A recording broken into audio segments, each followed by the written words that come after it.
So, Right. today we covered moral relativism and how it can be a valuable way to look at different culture and their morals. But there are also very often flaws with this concept. One of the main ones that we'll cover before class is out, I know it's getting close to time, is that if you disagree with the majority, that immediately makes you immoral.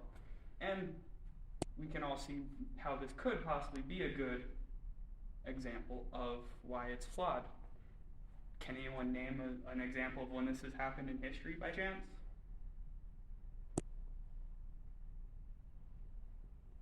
Well, class, if you have time during the week, think about this and see if you can experience an example of it, and we'll talk about it next class.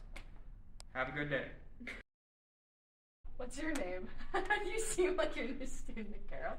I'm Kyle. I just moved here from California. Oh, nice. How's Montana treating you? How do you like it? It's pretty great. I've been enjoying the weather, but I just don't understand why all these people own such massive trucks. It just seems like it's a waste of gas. They know the environment's dying, right? I mean, what are we supposed to do about that in 10 years when global warming's messing us all up?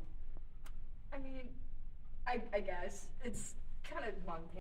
How different does that make it from California then? I mean, that's such a big deal there versus here. In California, they're having a big push to have electric cars. There's supposed to be no more gas cars sold by 2030, I guess.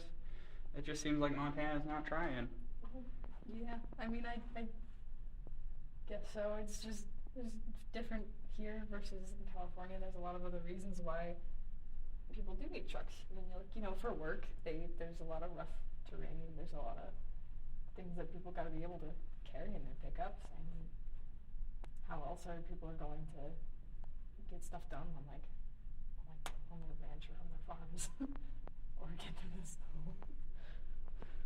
That's a good point. Thanks for pointing that out. Thanks. I appreciate your point too. It's very different, but it is valid. It's nice to meet you. You too. Well, class, welcome back. Last week we talked about moral relativism, and we were able to cover one contrast of it. And did anyone end up seeing any examples of this in the community? Oh, amazing. Go ahead.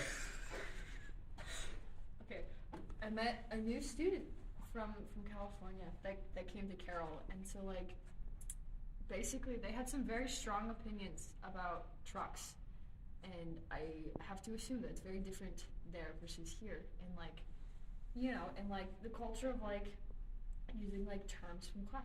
Culture in California is going to be a lot different in terms of weather, in terms of job occupation, and what kind of car they would use. That's going to be a lot more towards environmentally friendly, just also because of the politics there, right?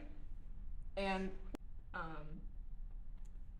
but versus in Montana, we're going to have a much different kind of political environment that doesn't have to pertain so much to environmentally friendly cars, because pickup trucks are needed for certain kinds of job occupations such as ranching and farming, as well as being able to handle the weather we have here versus the weather in California probably doesn't get the multiple feet of snow that we have outside currently.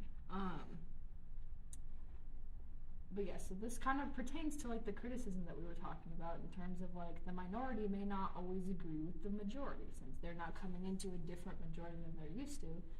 They may, from my perspective, it seemed kind of immoral to be accusing all these farmers of being immoral in their eyes, when some minority has to disagree with the majority.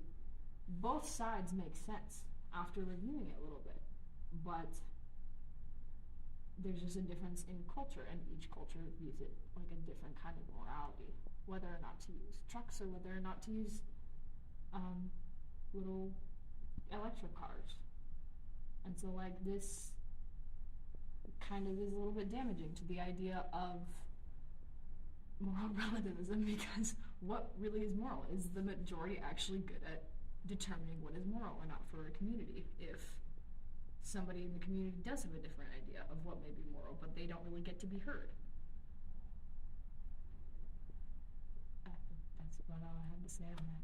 Well, that's a really good example. I appreciate it. It definitely shows that even though the minority disagreed with the majority, they weren't an immoral person.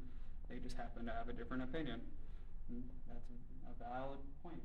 So today we'll be covering time travel.